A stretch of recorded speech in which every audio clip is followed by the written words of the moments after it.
on, everyone? Welcome back to my channel. I completely forgot to film an intro for this video. As you can tell by the title, this is going to be my first talk through video of my training. This is my back day split number 2 of the week. I technically should have been doing number 1, but y'all are a little bit crooked. Hold on one second. Sorry, my old tripod, it's like starting to like when my phone's on it. But I had done my back days backwards last week by accident. So instead of Friday hitting back and then hitting the same back day today, I just decided to do my second back day and then I'll catch up next week. But please give me some feedback down below of what you liked, what you didn't like about this video, what I can do better. Also, remember, I film on my phone and I'm also in a gym and there's people around me, so I can't get every single little angle. I was hoping my sister would be able to help, but that's a no-go. So it is just little me and my tripod. I tried to get as much as I could. I did film one set for us to talk through and then one set from a different angle most of the time. The only thing I did not film for y'all were bicep curls because, I mean, most of y'all should know how to do a bicep curl. It's just this motion. So not too much to talk about with that. But I'm going to be doing a voiceover. This is the first time I've done a voiceover since my very first video I ever did on YouTube. I haven't done one since. So let me know if the audio is good. Just give me as much feedback as possible because I'm really nervous about this video. I hope it goes well. If it does, like I said, I kind of want to do it for all my training days. And I didn't film a grocery haul this week because I really wanted to make sure to get this up for y'all. But anyways, without further ado, here is my back day number 2. This one, oh, before I get into it, because I don't want to waste time while I'm talking through the video. Most of the exercises that I'm doing in this particular day are going to be underhanded. So my rows are underhanded, my lat pull downs are underhanded. Most of those type movements are going to be that style. The other back day, my back day number 1, are mostly on top handed, pulling back. Those style rowing motions. So I wanted to cover that real quick and let you know that because that is why you will see. I tried to film me getting my hands set so you can see it as much as possible. I do use wrist wraps on my back days and grips because if you're really pulling heavy enough weight, your wrists are not going to be as strong as your back and all of that. And so I like to use them. Also, it keeps me from using my forearms and my biceps on certain movements, because that way it's just the wraps pulling like this instead of me tensing up and pulling like that and using my biceps instead of my back, which is what I'm going to talk about a lot in this video. Is I'm going to tell you, where to pinch, where you're supposed to be feeling it and stuff like that. If I use terms that you're not quite sure about, like lower lat, middle lat, stuff like that, let me know down in the comments. I can try to talk you through it, but it's hard without me like poking you in the back and telling you exactly where it is, but I'm going to try to put circles in those areas. But I kind of wanted to cover that instead of wasting time talking through the exercises, because I only have as long as those clips are to talk to you. So anyway, like I said, without further ado, let's get into it. All right, you guys. So to start back day number 2, we're going to start with a close grip lat pull down. I'm focusing mainly, if you look at the back of my shirt, right where that guy's head is, that's kind of where I'm squeezing and I'm pulling inward when I come down and really contracting right there. I also do not let my shoulder blades get too high when I come up. Heather actually taught me that trick to keep it tight and tense.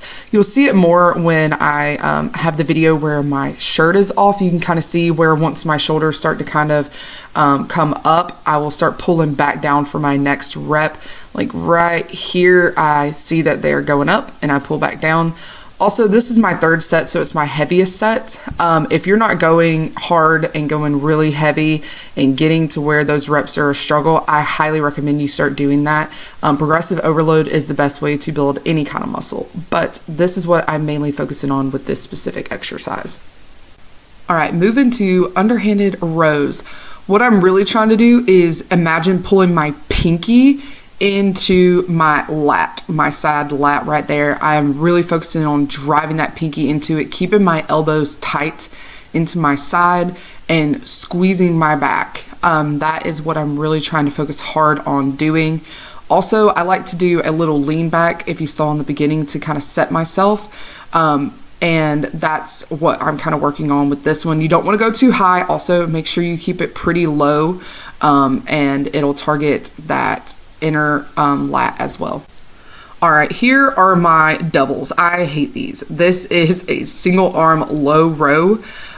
It is really hard for me not to let my traps take over, which is why I go a lot lighter on these than I can actually pull. I can pull a lot more than what's on there, but to make sure that I am targeting the right part, I have to go pretty light. I'm showing you the angle in this specific one where I'm driving my elbow basically to the ceiling. It's not going straight back, it's going at an angle to the ceiling, and I'm really targeting that side lat and that middle lat area. You'll see in the next one, I'll have the back view, and you can see where my elbow's coming straight back at that angle. I imagine as if somebody's got a string tied to my elbow and they're pulling it back. A lot of people like to do these with dumbbells. You know, you see people doing dumbbell rows where they hold the back of a bench and do it. I don't get a lot of lat work with that. It's mostly my traps, so that's why I really like this machine. But y'all, it'll hurt. It hurts, but it's a good hurt. But I've noticed a lot of my side lat has gone down, a lot of fat in that area with doing this movement, and I highly recommend it over doing the dumbbell rows for sure. All right, y'all want to talk about a heavy movement. These lat pull downs, they're high lat pull downs. I used to do them one at a time, but my coach has now told me I have to do both of them at the time, because when I have one, I can use my other side to pull down heavier weight. But when you do two at a time, it's a lot harder. Let me just tell you that. But this movement has kicked my butt, y'all. It's amazing, and it's done a lot of work on my back, which you'll see in the next clip when I have my shirt off. But all I'm doing is driving my elbows to my sides, just driving my elbows to my sides. And you'll see in this back view, I'm kind of showing you how I'm loading my gloves up, but you girl didn't notice that the whole machine was blocking it. So let's just ignore that, but just elbows to my side, elbows to my side. And I'm really focusing on, if you see those, the X's where my bra is, that's where I'm trying to tighten and contract and focus all of that on. But yeah, you can go really heavy with these, but you also need to be very, very careful and make sure that you don't overload it as well. All right, and then here I just did a little posy for y'all.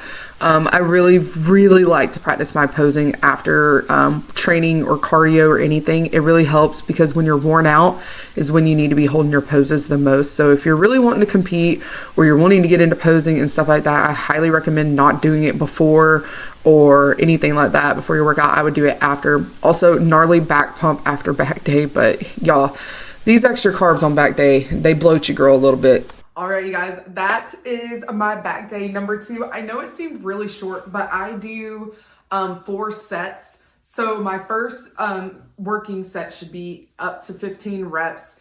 My second and third should be between 12 to 10 reps. And then my last set needs to be 8 reps, and it needs to be hard. Like, it needs to be me fighting for my life, basically. So I'm doing 4 sets. It normally takes me, Normally it takes me between an hour to an hour and 15 minutes to do the specific back day. My back day number 1, now that's another topic. That one is long. So I have a really tough back day, and then back day number 2 is just kind of the cleanup of back day number 1. Back day number 1 is like, that video is going to be a long one, let me tell you. But I also finished this one up with some ab work, and then like I said, I did some posing, and the only thing that I didn't film was my bicep work, which was cable bicep curls and then just regular bicep curls. That is it. My pull-ups and all that type of stuff is on back day number 1. And if you're wondering, like, why didn't you do close grip lat pull downs? That's because regular lat pull downs are on back day number 1. So anyway, like I said, please give me some feedback on this specific thing. I did notice I had to rush the way I was talking during it. So I do want to try to get more sets filmed. But I thought 2 would be enough, but your girl just talks way too much. But anyways, I hope y'all enjoyed this. I hope you got something from it. If you want to try it out yourself as well. What I like to do is, y'all know I have that logbook where I write everything down and then write my weights. What I do is the next week, I will take the, you know how I said I do 15, 12 to 10, 12 to 10, and then 8. my 15 will be my first 12 to 10 the next week. So that's how I progressively overload, is just every week I'll move that 12 to 10 into the 15 spot, and then it'll make all the other ones have to go up. There are some weeks that I cannot do that, which, you know, it is what it is. But in the notes section, I'll write like, was on my period, was, you know, dealing with this, had to do an early morning workout, didn't have as much food as I normally would do, all that type of stuff. But as y'all know, my carbs went up, so golly, I was starving yesterday. Yesterday was a low day. I was starving, so hungry. But today, with it being a high day and also my carbs going up, I am so full. Like, eating my meal number 2 before I came and edited this, I was like, I am full as a tick. I am so full, but I'm not going to complain, because I'm sure that after this meal, my body will be like, we want more, you know what I mean? And then it'll want more and more and more. So super excited to see what the more carbs do for my body. But high days are always a little bit hard for me, because it's so much food in the bulk of my morning around my training, and then it kind of tapers off. If you see my what I eat in a days on my high days, it does taper off. Also, I am loving my Quelo ring. Today when I was training, it was so awesome. I went and looked at the different metrics that it measured for me. That was country metrics. Sorry, it comes out a little bit. But it told me that while I was training, I was in zone 1. I did get up to zone 2, but it showed me like when I had spikes in my heart rate, which was cool because it was during my lifts. And it tracked all of that for me. And then I've noticed when I do my fasted cardio, it tracks what zones I'm staying in, what heart rate. And y'all know the zones are a big deal, because if you get too high in the zones, you create cortisol. You get too low in the zones, you ain't doing jack crap. You know what I'm saying? So I absolutely love it. The steps are so much more accurate. I wore it with my Apple Watch yesterday, and it just blew my Apple Watch out of the water. Also, my sleep, it told me I slept like crap last night, which I figured, because I did sleep like crap last night because I was hungry. But have you ever noticed that the more food you start getting, like the more hungrier you get? But that just means that the scale is going to drop, maybe. But anyways, I love having all that data and seeing all that data, and it's really cool. But anyways, I am going to end it here. I hope y'all have a great night, day, whatever time it is you're watching this. Like I said, if you have any questions, comments, anything down below, please let me know. Also, we are getting so freaking close to 1,000 subscribers. As I'm editing and putting this up, which is Tuesday, we're at 960 subscribers, 40 away from the 1,000 and my 1,000 subscriber giveaway. I'm so excited about it. I'm already getting ideas of what to get. Like I said, I know I want to do a hydro jug. I want to do an Axe and Sledge product and something else. I haven't quite decided. But yes, I'm so excited, y'all. I can't believe that there are that many people out there that actually like watch my videos. But anyways, besides the point, I'm going to start getting emotional. Y'all know I'm a little emotional person. But I will see y'all in Friday's video for what I eat in a day. And it'll have my glute day workout that I filmed last week in it.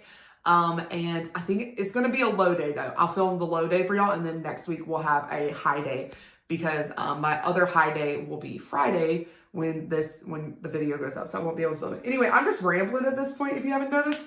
So let me get off here and leave y'all alone. Y'all have a good day. Peace.